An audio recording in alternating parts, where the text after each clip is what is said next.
Welcome back. Today we are talking again about exposure therapy, which is part of the exposure therapy series on here, where we talk everything exposure therapy to enhance your practice. Things that we're going to talk about in this series are how to do the target selection, how to build up an exposure, metaphors that you can use, how to enhance it. We're going to talk about inspiration, safety behaviors, and today we are diving into the topic of how to set up a basic exposure with your clients. And I think there are just so many ways to do this. Some of you like to work with exposure forms, others not. Some like to work with extensive exposure forms, others might hate it. I think in the base, if you look at the things that are written down here, if you include this in every exposure therapy, you are doing the right thing.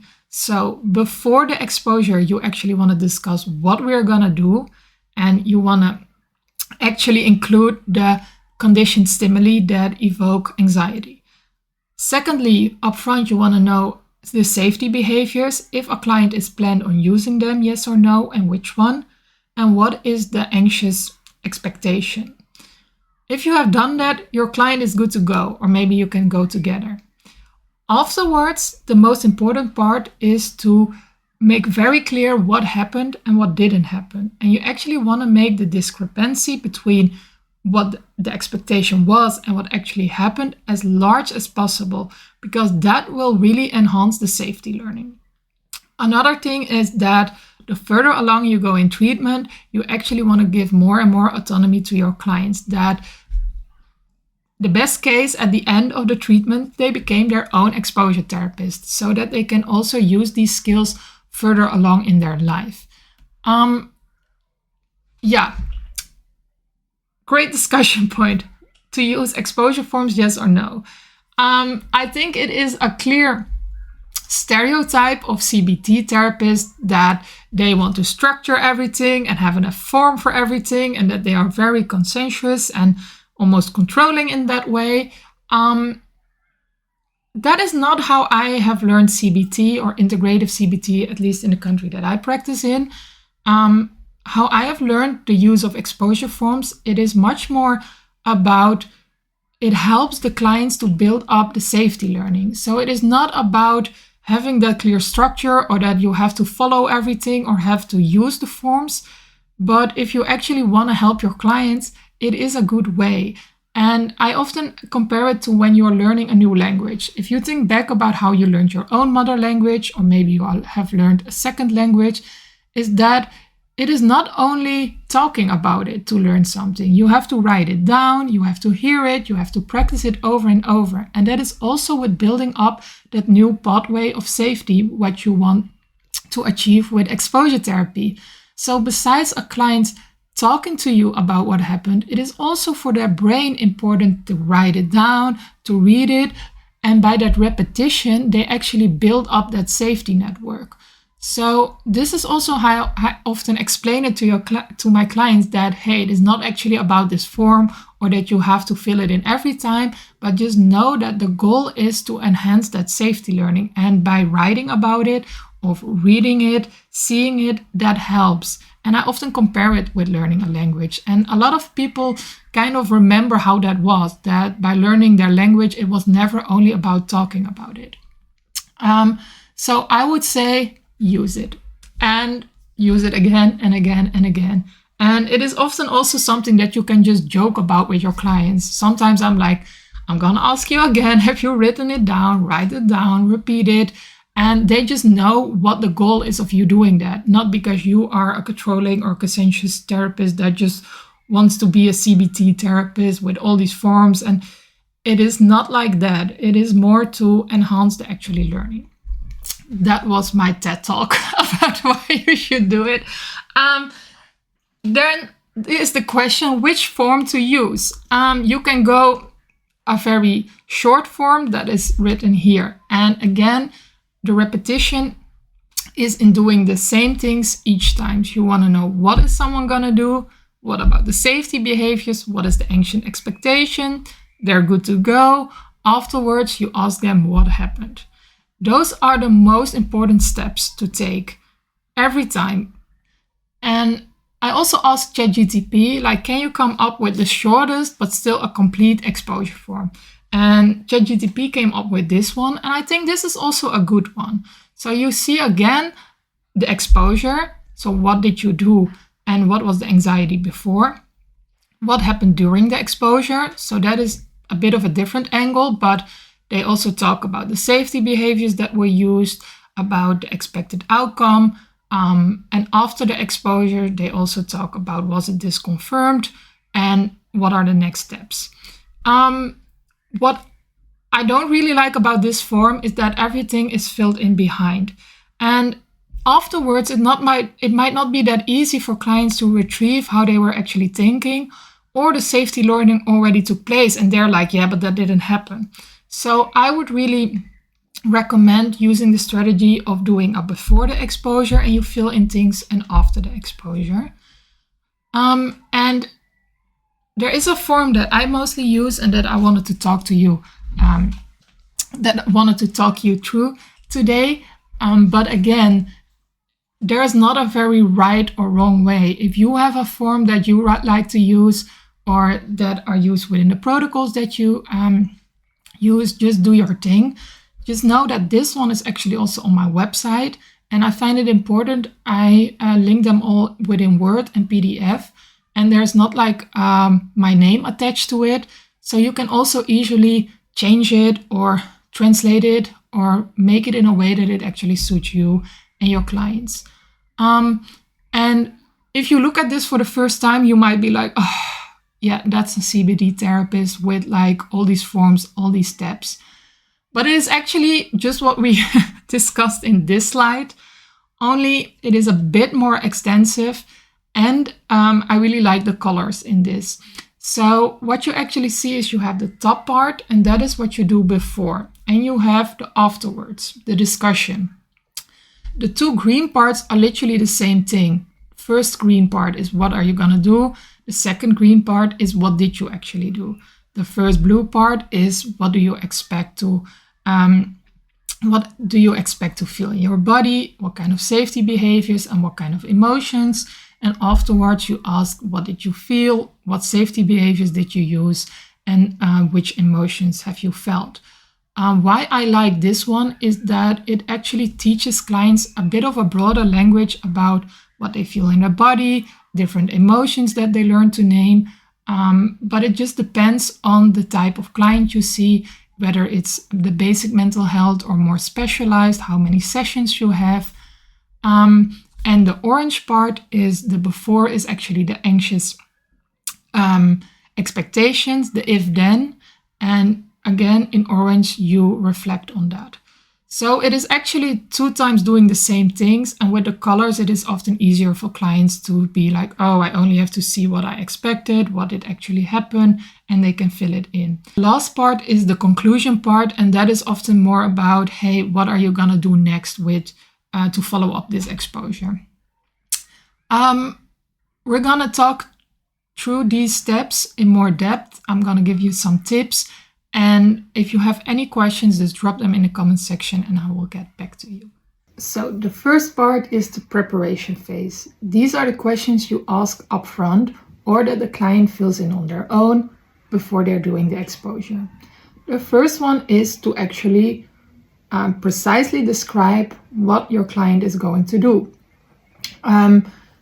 Here you can see some examples, and make it as concrete as possible. It is like a tip to actually think about the day, the time, and why that is because it can help clients to not choose for avoidance. Sometimes when you leave it too much open, a client will avoid it until 5 minutes before your next appointment. And it is understandable, but sometimes it helps clients to actually put on an alarm or to make an agreement with their partner, like, hey, I'm going to do this tomorrow, help me remind myself. And I think that an interesting part of this part of the exposure is that it often feels a bit like a negotiation with your clients, or it can almost be like a negotiation between the anxious side of the clients and their, I would say, healthy adult self. Because the anxious side of a client, they don't want to do exposures, or they want to choose something that will be a bit anxiety provoking, but definitely not a lot. And here you can really negotiate a bit, and you can also make it a bit fun. By doing that, a client also learns that how to do that within themselves. And if you have come up with the exposure, then you go to the second part of the preparation. And that is, at least you want to know if they want to include safety behaviors. I made a video, I think a year ago, about the importance of safety behaviors. You can check them here. But even if you use the most simple form or you don't use a form, still discuss safety behaviors. And a reason why this is so important is that if a client is going to do a lot of exposures, but they are still using a lot of safety behaviors, it might prevent the safety learning from happening in the first place. Because afterwards the client might make the conclusion, hey, this disaster didn't happen because I used my safety behaviors. So there is still an expectation that the disaster will happen, or that the disaster is like something that someone can't cope with, and that is actually reinforcing the old pathway or the unsafe pathway. And you don't want to do that in exposure therapy. This is also what you often see within social anxiety clients, that they have done all these exposures, they're still doing these social exposures. However, they have so much safety behaviors that the anxiety didn't diminish, but even expand. So always include safety behaviors, and you can just ask, what do you plan on using? Or you can also use that as an assignment, that you actually go back to the green part and you write down, okay, I'm going to do this exposure, but I can't bring my anti-anxiety medication, or I have to do it by myself, or I have to go in the weekend. So it can be part of broadening the exposure. Also, you train your clients to think in this way, and that they become aware of all the small things that they do just to be safe. You can talk about the emotions that they expect and how high they expect the emotion to be, and about the bodily sensations. I think those two are more optional, but again, if you want to train clients in getting a better relationship with their bodily sensations or with their emotional life, I would recommend including these ones as well. So now you have talked about what the client is going to do, what they expect to feel in their body, in their emotional life, and in their behaviors. And then we talk about the anxious predictions, the if-then. So if I expose myself to this, then this will happen. And I think in this part, it is really important to make sure that you have the right disaster. Sometimes clients say, yeah, when I go to this exposure, I will feel anxiety. Yeah, that's likely to happen. So that is not the anxious expectation. If a client tells you that, then you ask them, okay, and if you get anxiety, even on a level 10 out of 10, what do you expect to happen then? And then they can often say something like, yeah, I will go crazy, or no one will help me, or I will make a fool of myself. And that is the thing that you want to research in your exposure, if that is likely to happen. So make sure that you have the right if-then. Sometimes you are looking for the disaster behind the disaster. For example, when a client with social anxiety tells you, yeah, when I vocalize my opinion, I will get rejected. So that is already something that you can expose, and you can find out if that happens. However, sometimes it is also important to understand, okay, but what about rejection is like so disastrous for you? Like, what is it in with rejection that makes it so fearful? Because rejection, even though it is uncomfortable, is also a normal part of life. And then you often come to like a cognition behind that, like, I can't handle rejection, or if I get rejected, I won't be able to function anymore, or I will have to break up this date that I have. And you can actually test that. So it is sometimes a bit of a search to see what are you actually going to test with the exposure. And those two things are most important. So the disaster behind the disaster, and not to take anxiety solely as the expectation, because yes, you are actually going to invoke anxiety. That's actually what you want to do with an exposure. So that is all you have to do up front. So what are you going to do? Safety behaviors and the anxious expectation, and optional also the bodily sensation and the emotions. Then you are going to do the exposure with your clients. Most often clients will do them themselves, or a client actually completely came up with this themselves and they are going to do the exposure.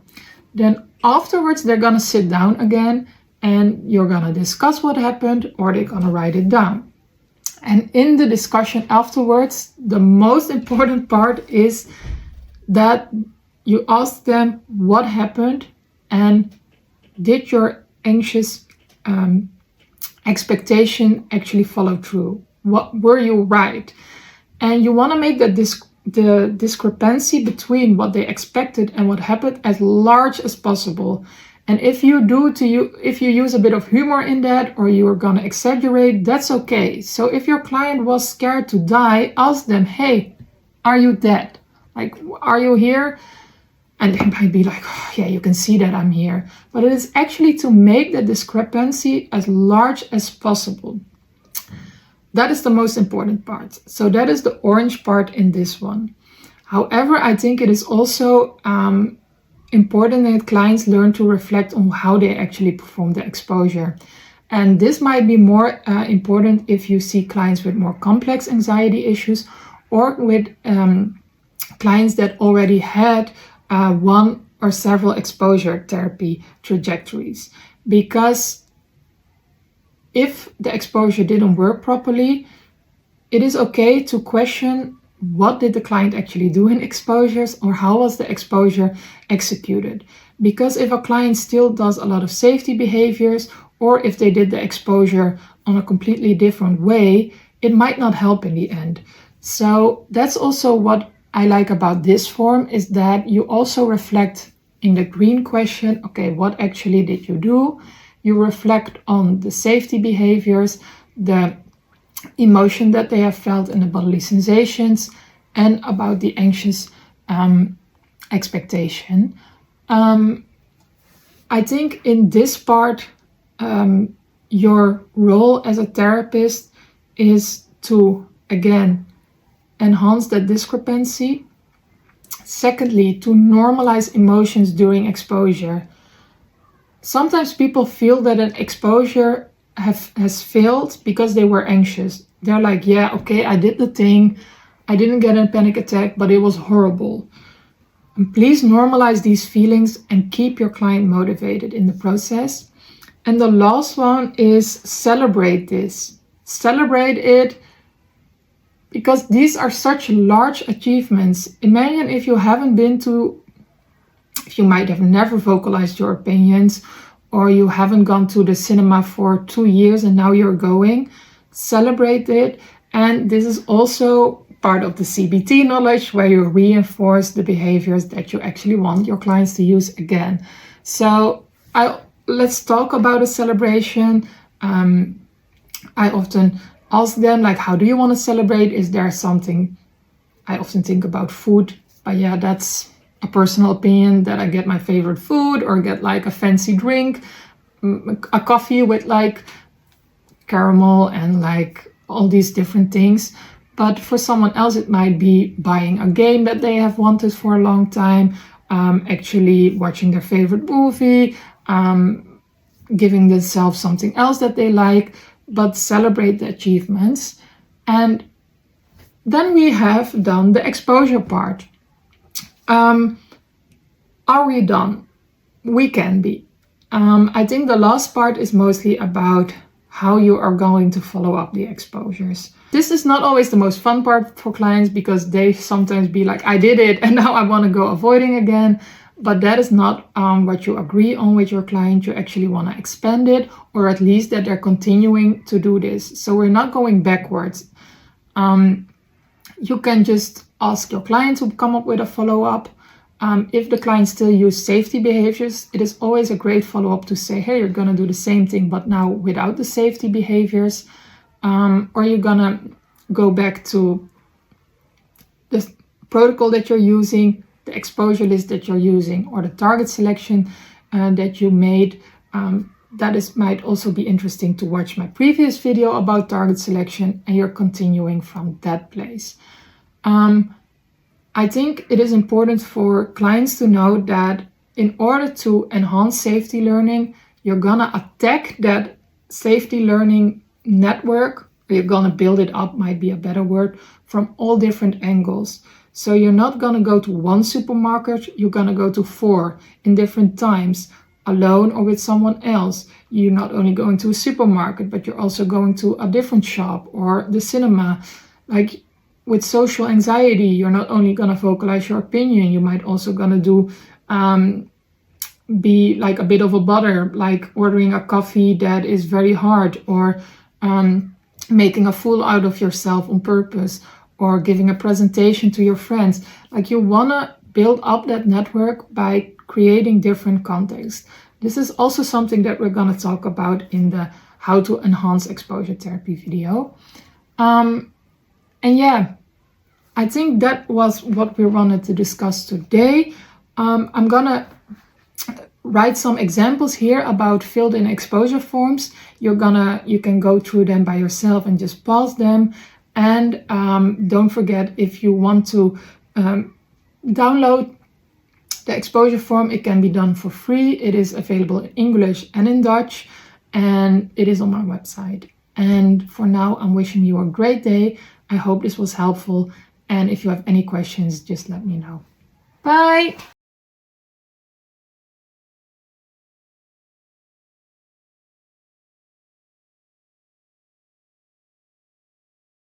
Thank you so much for watching this video. This is a quick reminder that on my website you can find free therapy forms for all kinds of modalities.